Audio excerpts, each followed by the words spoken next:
There's something very human about the desire to want to soar. I have a 3-year-old son, and the first time he saw a plane, he looked up in the sky, he stared at it, and he was just amazed by it. It's about giving people the opportunity to do things in an aircraft that they maybe wouldn't have the opportunity, for one reason or another, to do in real life.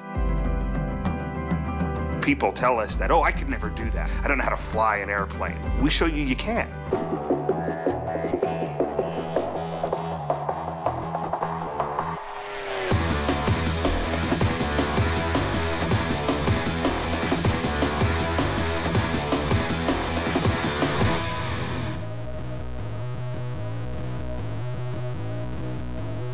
Building an aircraft for flight is very close to building an actual aircraft.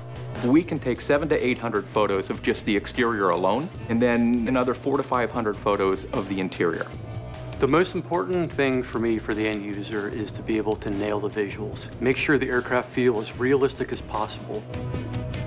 The instruments are the heart of the simulation aspect of Microsoft Flight. If I'm coming in for a landing on a foggy, windy day, I can't see the runway, I can use the right instruments to get that plane down safely on the ground. We've got our roots in Flight Simulator. We want to pull parts of that legacy forward.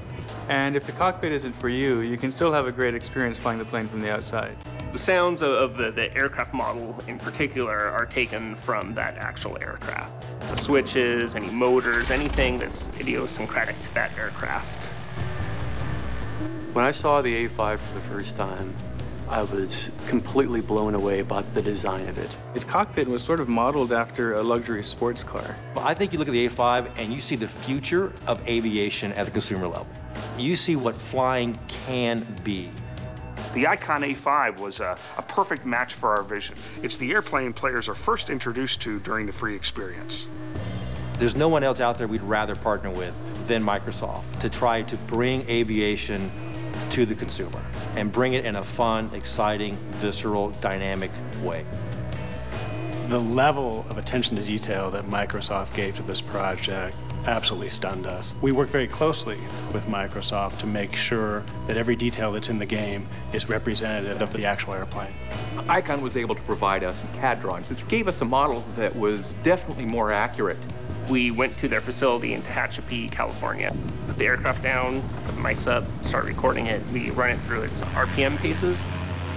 We apply the appropriate decals. We apply the chrome. We apply the rubber for the tire. Everything that makes it feel like a real aircraft.